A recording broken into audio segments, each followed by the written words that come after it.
The main antagonists of 10th edition, so far anyway, are of course the fearsome Tyranids, and they have brought with them a huge swathe of brilliant brand new models and rules to really bring the terror of the hive mind to the galaxy. And whilst they are the first codex coming in the very near future, I thought we would take the time to look at their index and run through a list of 5 units that I really like. Again, like the Marines video we did, these aren't in a particular order, they are just a list of 5 units that I think are at least semi-competitive, and that if you are building a slightly stronger Tyranid list, you should at the very least be considering. First up, we have the new Gaunt on the block, the incredibly useful and very cheap Barb Gaunt. These are 10 points a model, so a full squad of 10 is setting you back a mere 100 points.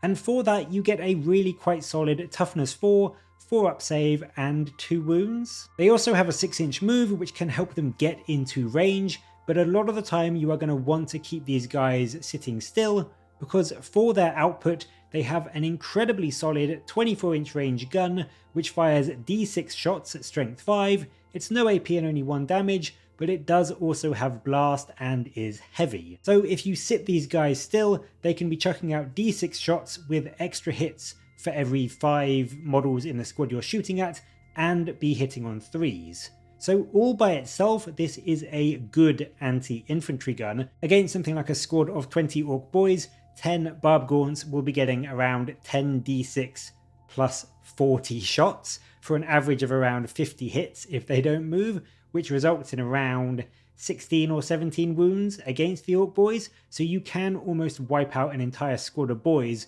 with just 100 points of the Barb Gaunts. So it is a good gun all by itself, but even better, their special rule Disruption Bombardment means that if an enemy infantry unit is hit by one of their shots, they suffer -2 to their movement, their advance, and their charge rolls. So even if you do whiff your wound rolls, as long as you make a few hits, that is a potential -6 inches to the overall movement of an Orc boy in a Warg turn, or against things like enemy Hormagaunts that can advance and charge, or things like Howling Banshees.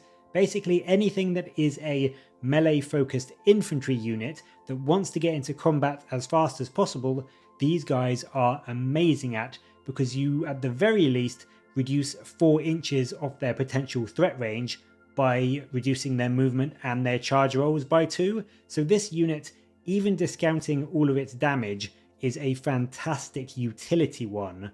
It can do a huge amount of disruption to your opponent's movement phase, which as we all know is a crucial part of 40k, and then on top of that it does just do a really solid amount of damage to infantry units as well, and just through weight of fire can still put a good amount of damage into elite infantry like Terminators and Wraithguard and that sort of thing. Up next we have another infantry-sized beastie, the psychic powerhouses that are the Zonethropes. These guys are just really good for the damage they can do. They're 30 points a model with a toughness 5, 3 wound profile and a 4 up invuln. They do admittedly have awful melee, but that doesn't really matter because their ranged weapons are where the fun is. Warp Blast has 2 profiles, it's either D3 shots, hitting on 3s at strength 7, -2 AP and D3 damage, or it's 1 shot with lethal hits which fires a whopping strength 12, -3 AP, D6 +1 damage shot. So for under 100 points you can be putting out 3 strength 12 shots at 24 inches with a minimum squad of these and doing some incredible anti-tank damage to your opponent. Of course, it isn't just their output that makes them so good either. Spirit Leech is a rule that gives them some really rather good durability and chip damage as well. It means that when an enemy fails Battle Shock within 6 inches, they take D3 mortal wounds, and you regen D3 lost wounds on one of your models, so they can just float near enemy units, do some extra chip damage with those mortal wounds when they fail Battle Shock, all the while healing themselves up as they do so, whilst they shoot their Warp Blast into enemy tanks and that sort of thing. So they're deceptively durable because they can get that heal, and they can do good damage against big single units like tanks, as well as chipping off wounds from, infantry squads. But then they also bring a wider buff to your army, and they grant all friendly units within 6 inches a 6 up invuln thanks to their warp field. Now, of course, a 6-up invuln isn't amazing by any stretch, but it is a really nice bonus to have and means that anything in your army, from your Gaunts to your Gants to even the bigger monsters, will at least get some form of save against pretty much anything that the enemy throws their way. So for me, Zoanthropes are a super good damage output unit. They are decently defensive with their stat line and their little heal, and they bring a really nice little army buff to the units around them, all for just 90 points for a minimum squad. So they are just, in my opinion, absolute winners. And they can of course be taken in squads of 6, which gives you that to an even bigger scale. It gives you a bigger bubble of that 6-up invuln. It gives you more warp blasts, and it's still under 200 points for that full squad. So they are really punchy, really survivable, and just really, really good. Moving on from the psychic shenanigans, we go to a pure melee powerhouse. The Hara Specs is next on the list, and this beast is almost criminally cheap at just 125 points. He brings a great combination of speed with a decent 8-inch move and fantastic durability with toughness 11, 14 wounds, and a 3-up save. He is almost certainly going to reach the enemy lines before they can take him down, and if you don't think he will, just bring 2, because 250 points is still not that much for 2 of them. And then when he does get to the enemy lines, he is just disgusting, almost literally disgusting. Before he charges in, he has a shooting attack with his grasping tongue, which is really nice because it's a precision weapon. It's strength 6, minus 2 AP, and d6 plus 1 damage.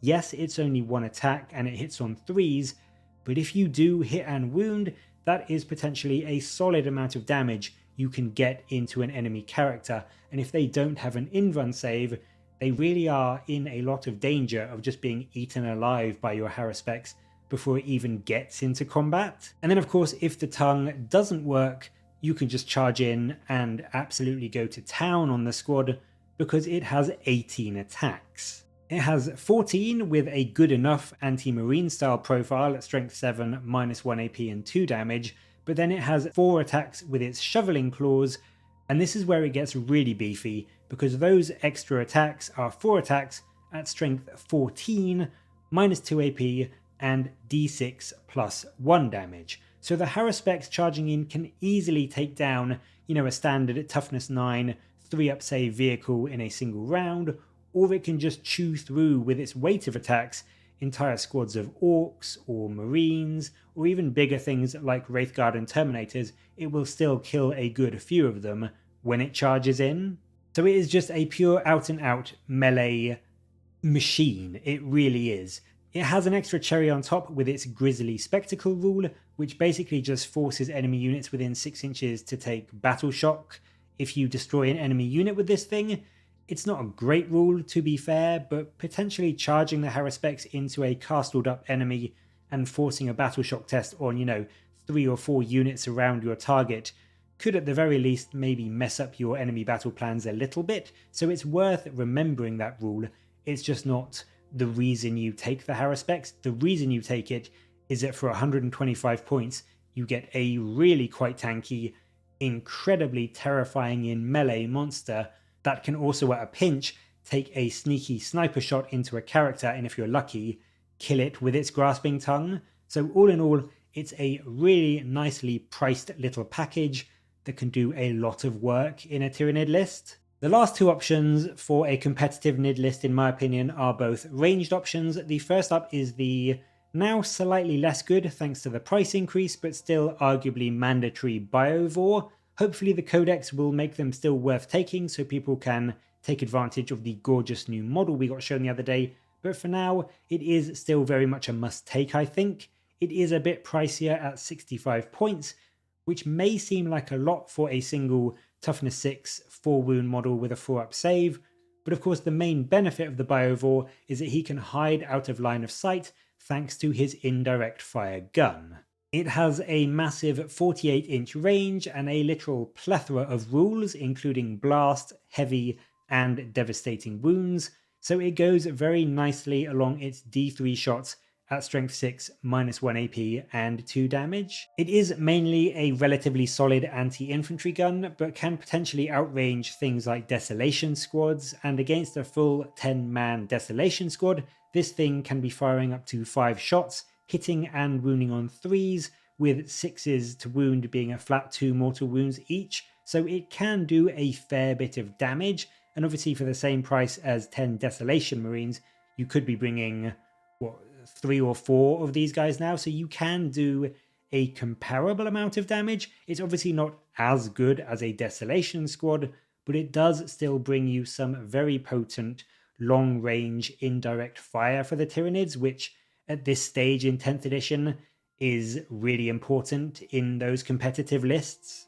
It also has a cute little ability in Seed Spore Mines that allows you to scatter some Spore Mines over the board instead of firing the main gun, which can help you to zone out advancing enemy units. You know, you can potentially chuck a few mortal wounds around and then put the Spore Mines down so that your opponent may not want to get too close to a unit that you want to be protected. So it does have a quite niche but still useful little rule, and I think although it is maybe a little bit pricey now, it's still a unit that you are going to be wanting to bring in a competitive list, just if nothing else, for that indirect fire rule. My final pick for a competitive Nid list is potentially a controversial one because I know a lot of people aren't too keen on it, but I think it's really good. It does bring some swingy, I'll admit, but unquestionably devastating firepower to a Tyranid list. The Tyrannifex is, considering its toughness 12, 16 wounds, has a 2-up save, and reduces damage by 1 thanks to Resilient Organism, really quite cheap at just 200 points per model. It is incredibly tanky, and short of an Eldari heavy Wraith Cannon, will almost certainly survive at least a couple of turns of enemy firepower.